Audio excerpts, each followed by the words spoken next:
Olá! Hoje nós iremos falar sobre depressão. Esse é um termo que vem sendo amplamente discutido nos últimos tempos, né? E que bom por isso. Mas muitas dúvidas ainda estão presentes aí no que é depressão, como ela se desenvolve e em vários aspectos, né?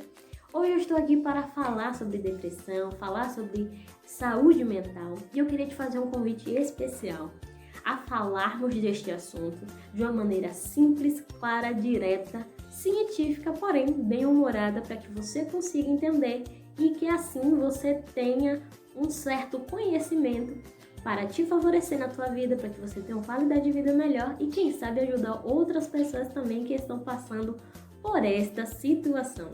Vamos lá? Quando nós falamos assim, eu vou cuidar da minha saúde ou eu preciso cuidar mais da minha saúde, normalmente o que é que vem à mente, né? Geralmente, quando você fala assim, eu preciso cuidar mais da minha saúde, você está falando, quem sabe, de hábitos alimentares, fazer uma atividade física, quem sabe fazer mais exames, né, um acompanhamento médico e dormir melhor. Mas sabe que dificilmente as questões mentais vêm como opção quando nós falamos de saúde? A saúde mental nem sempre é também inserida quando nós estamos falando de saúde. Mas você percebe que o nosso corpo pode ser acometido por qualquer tipo de enfermidade e existe uma gama de possibilidades? Por exemplo, se nós fôssemos aqui citar todas as doenças que um ser humano é vulnerável e passível de ter, esse vídeo não acabaria hoje de jeito nenhum. Porque são muitas coisas. Diabetes, hipertensão, câncer, lúpus, fibromialgia. Então temos uma gama de doenças e médicos específicos para tratar de cada questão, profissionais que cuidam de vários aspectos da nossa vida. Então quando você vai no fisioterapeuta, quando você sente aí, ou você tem alguma lesão, ou você sente alguma dor crônica e você procura um fisioterapeuta para fazer uma reabilitação, algo do tipo, você segue os procedimentos ali. Quando você começa a ter uma dor de dente, aquele inchaço, aquela inflamação, você corre no dentista para saber se precisa tirar, se precisa fazer um canal, o que é que precisa ser feito no seu dente, né? E quando o teu olho começa a ficar coçando, vermelho, incomodando, qual é a postura? Procurar um oftalmologista, né?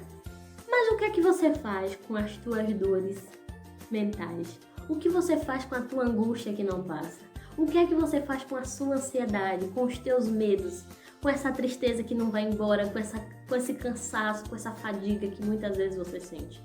Percebe que muitas vezes não lidamos com as questões mentais da mesma forma que lidamos da maneira física? Aí você pode se perguntar, mas por que será que isso acontece, né? Nós, infelizmente, ainda temos alguns resquícios de culturas de séculos e de décadas passadas, né? Onde havia uma compreensão que qualquer adoecimento mental era loucura. E hoje, infelizmente, muitas pessoas ainda continuam com esse pensamento totalmente ultrapassado.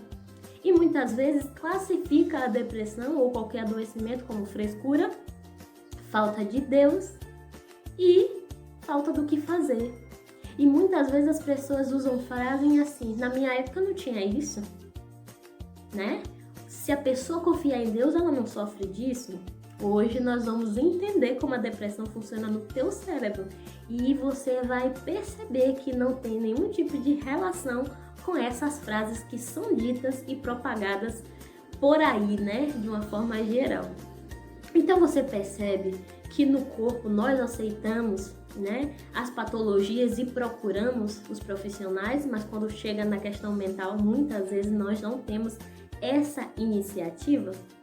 Pois é, o ser humano, ele é um ser psicológico, ele é um ser biológico, ele é um ser social, ele é um ser espiritual, enfim, o ser humano tem várias esferas que o compõem, né? Só que essa divisão só acontece de maneira pedagógica, mas no todo, tudo funciona de maneira interligada. Vou te dar um exemplo. Quando você leva o seu celular para um técnico avaliar o problema, o que é que ele faz?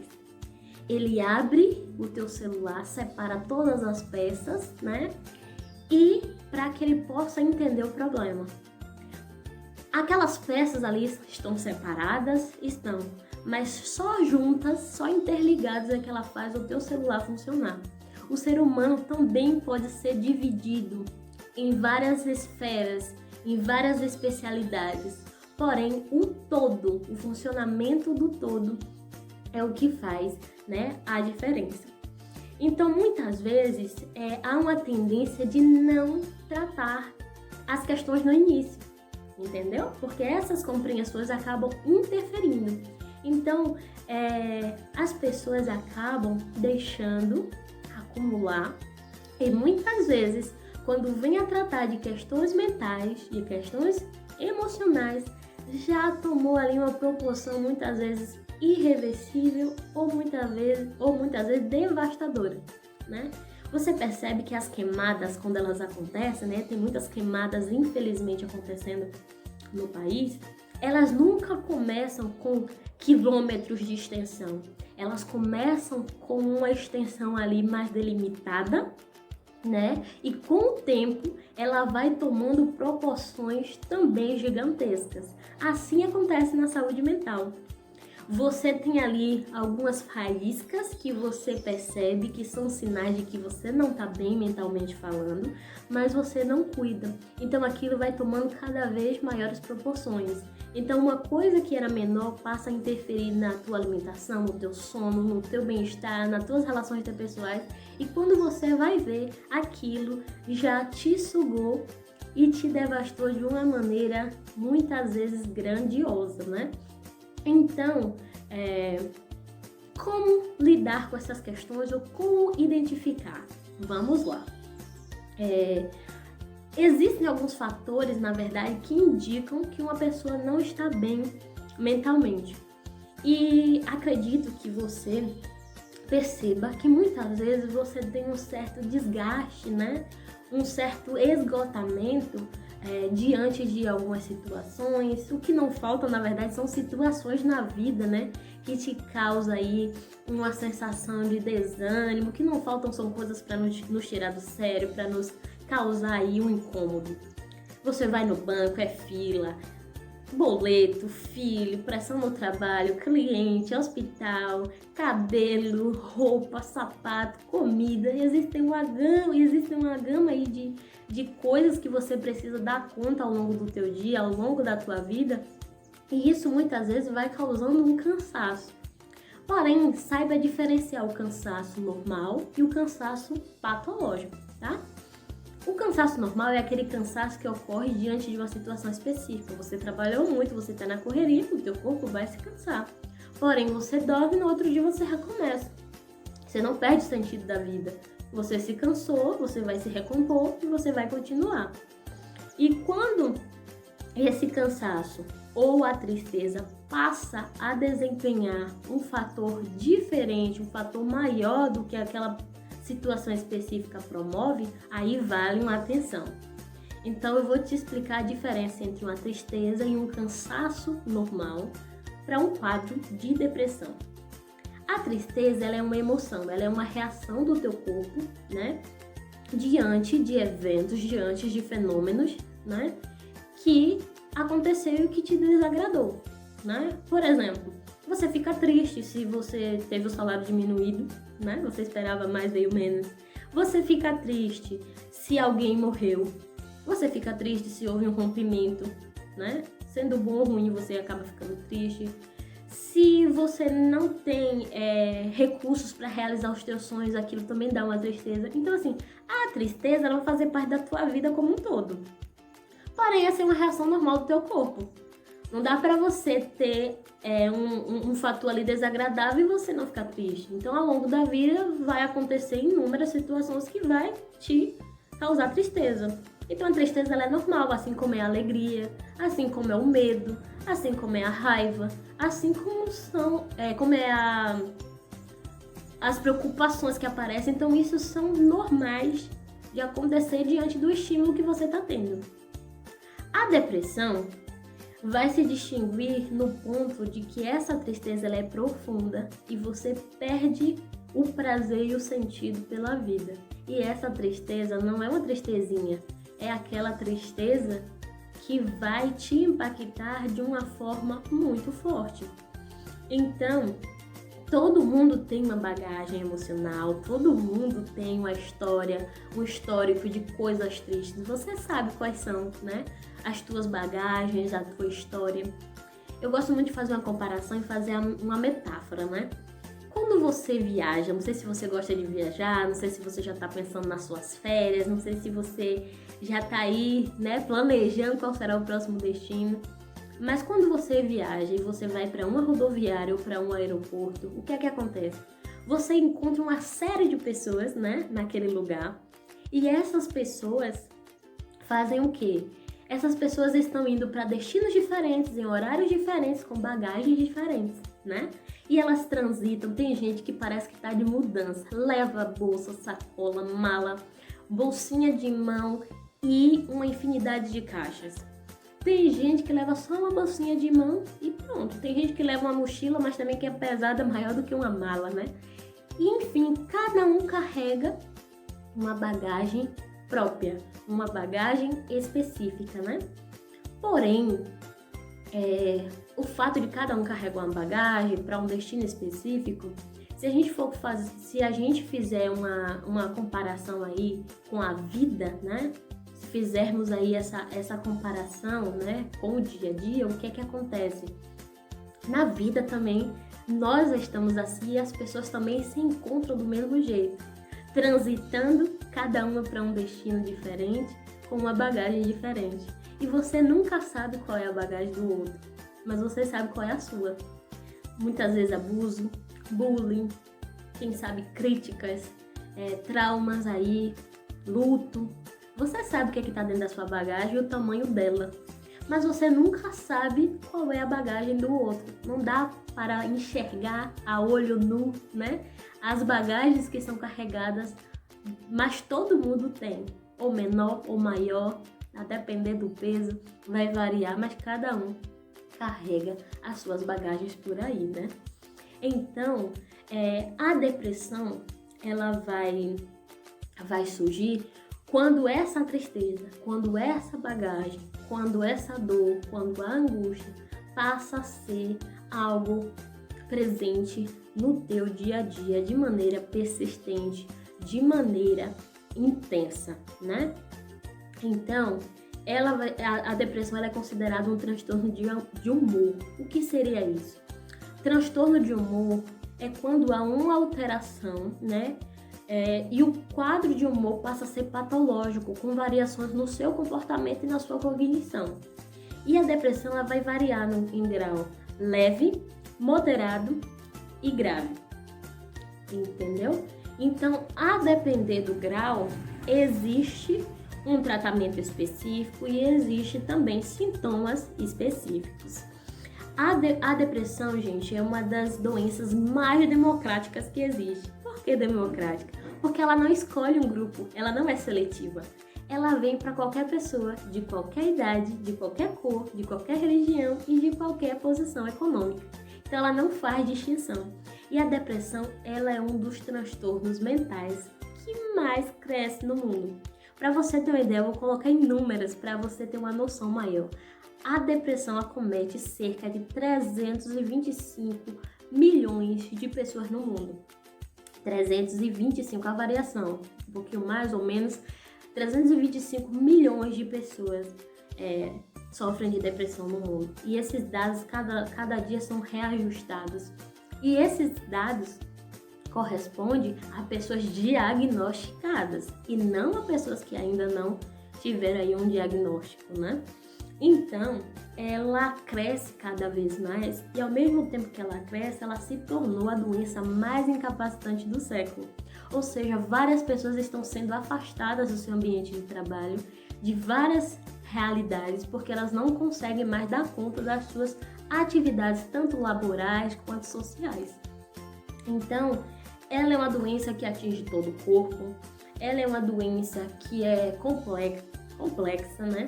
E ela envolve aspectos tanto físicos, psicológicos, biológicos e sociais. Então, vários aspectos interferem na depressão.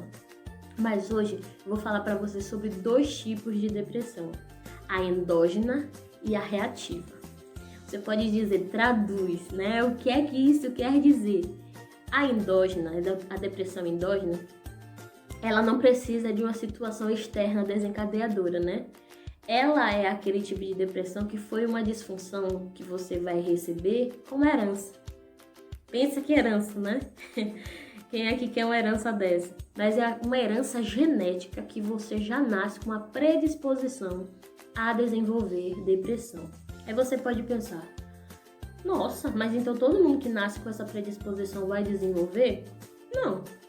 Porém, existem situações que são consideradas gatilhos. O que seriam esses gatilhos? Aquilo que vai dar o start para aquilo começar. Então a depressão ela vai estar ali presente, porém vai e acontece, vamos dizer, uma morte, né? Acontece aí uma mudança de emprego, acontece um afastamento, uma grande decepção e rasteira da vida, aí pronto. Aquilo ali vai ser o start para que a depressão surja, porém que já foi e já estava presente ali como uma herança genética. E a depressão reativa será aquela depressão que vai ser, como o próprio nome já diz, né, em reação a fatores externos. Esses fatores podem ser de âmbito psicológico, de âmbito social. Vou te dar alguns exemplos de fatores externos.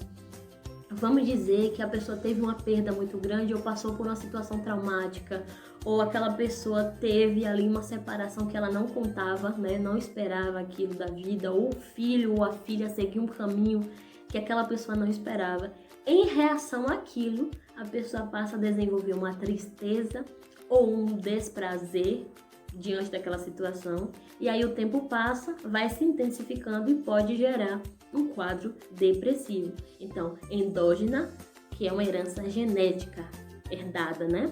E depressão reativa como resposta, como reação a fatores que acontecem de maneira exterior.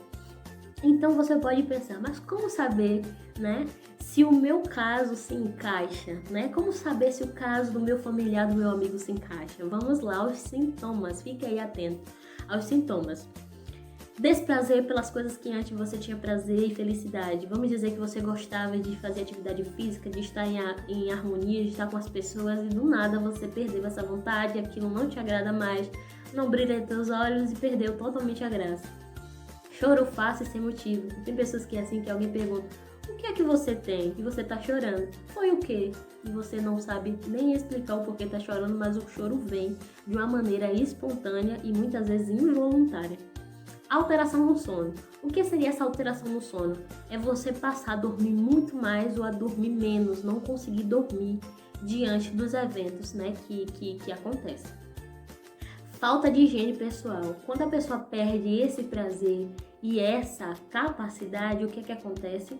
A pessoa para de cuidar de si mesma, perde a motivação para fazer isso. Alteração no apetite. Também em dois polos. Ou você passa a ter compulsão alimentar e a comer muito além do que o que você comia, ou você passa a não comer quase nada e a ficar longos períodos aí em jejum sem fazer ingestão de nenhum tipo de alimento. Fadiga e perda de energia. Você faz as coisas agora com uma dificuldade. Uma faxina na casa que você fazia, que você se cansava, hoje passa a ter um peso totalmente diferente. O fato de acordar cedo para ir no médico de manhã, numa consulta, que antes era algo que às vezes incomodava, mas você ia, hoje passa a ter um peso, um sofrimento maior do que o que tinha. Alteração da memória, porque o processamento dos pensamentos da pessoa fica mais lento, né? Então a pessoa passa a ter dificuldade de memória e na questão do pensamento, adquirir novos conhecimentos, ela não consegue assimilar, né? Às vezes a pessoa manda dar um recado e você esquece, nem consegue, né, lembrar do que a pessoa estava falando.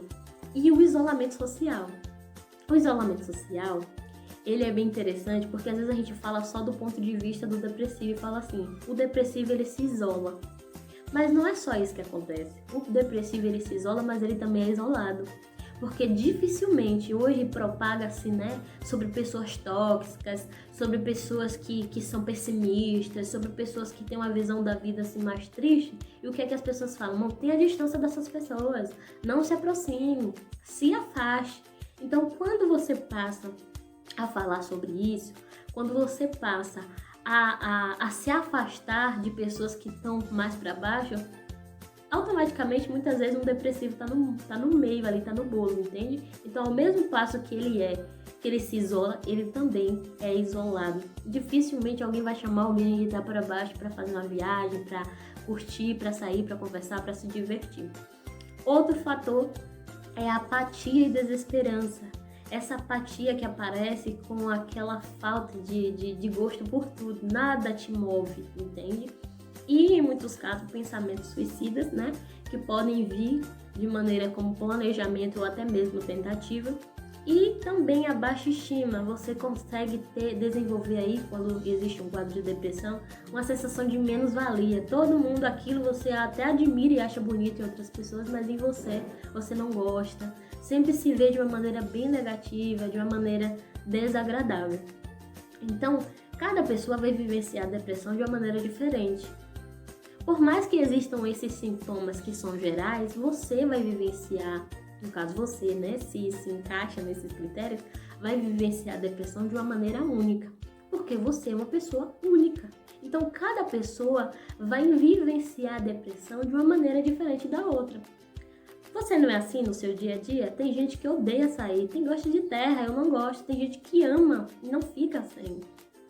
Tem gente que ama filmes e séries, tem gente que não consegue assistir algo por 10 minutos que já dorme, entende? Então o ser humano, ele é composto de várias diferenças, então cada pessoa tem um jeitinho muito particular. Então a maneira de lidar também com a doença e de enfrentar o transtorno também será de uma maneira bem particular. Então não vão ser todos os sintomas que a pessoa vai sentir, muitas vezes não será com a mesma intensidade, então cada pessoa terá um formato diferente. Tem gente que, por exemplo, que consegue sair e tenta transparecer ali, né, uma felicidade, interage, posta nas redes sociais, faz piada. Então o depressivo não é só aquela pessoa que está ali isolada, quieta, calada. O depressivo também é aquela pessoa que muitas vezes está ali sorrindo, conversando e tentando ser o piadista ali da situação, né? Em muitos casos sim.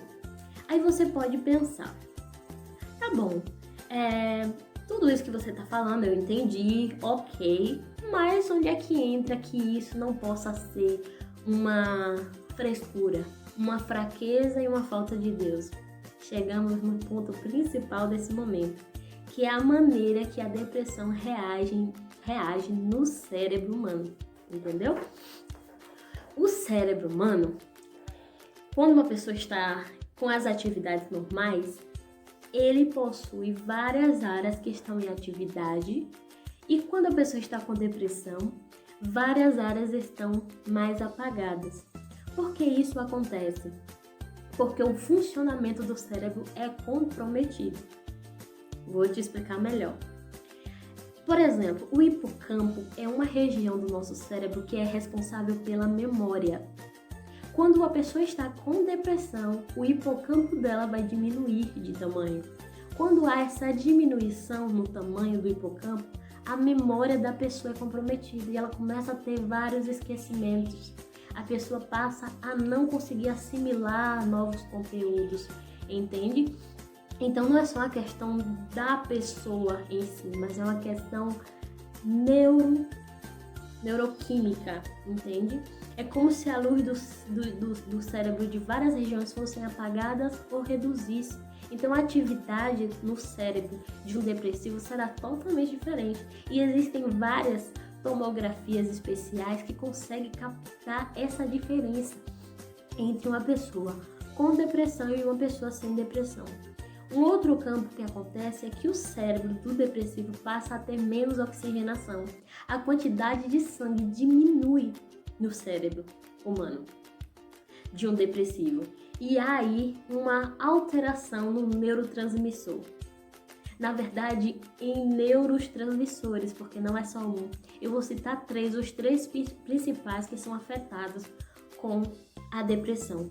A noradrenalina, você pensa, como que é isso? Traduzindo, a noradrenalina vai ser o neurotransmissor responsável por te dar pique, energia.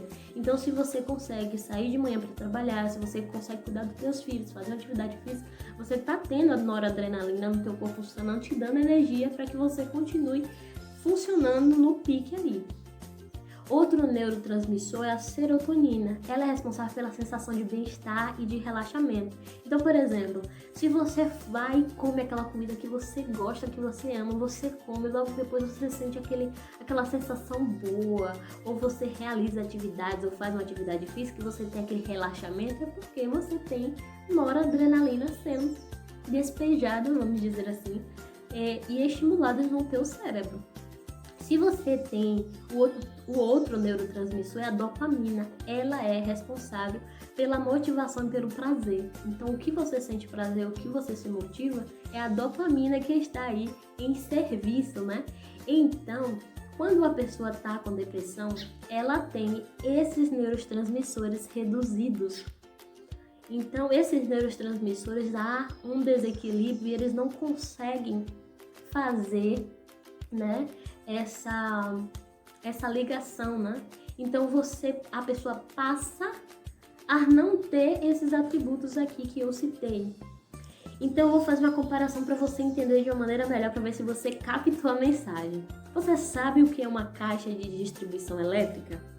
Na sua casa, no seu prédio, em qualquer lugar que você estiver, vai ter uma caixa de distribuição elétrica. O que é que essa caixa vai fazer? Ela vai conduzir a energia para a tua casa, para aquele imóvel. O que é que vai acontecer? Só que ela vai conduzir isso através do quê? Dos fios elétricos. Então, se você tem chuveiro quente, é porque tem uma fiação que está sendo conduzida da caixa de distribuição, que está te permitindo ter o chuveiro quente. Se você usa o micro-ondas, se você carrega o celular, se você usa o ar-condicionado, o ventilador, é porque existe uma fiação que está conduzindo a energia. Então você percebe que quando falta energia na tua casa, o que acontece? Você fica bem restrito e limitado no que você vai fazer. Você não pode ligar vários aparelhos, você não pode acender a lâmpada, você fica com falta de muita coisa. Por quê? Porque não há energia ali. Não chega, a fiação não está conduzindo energia.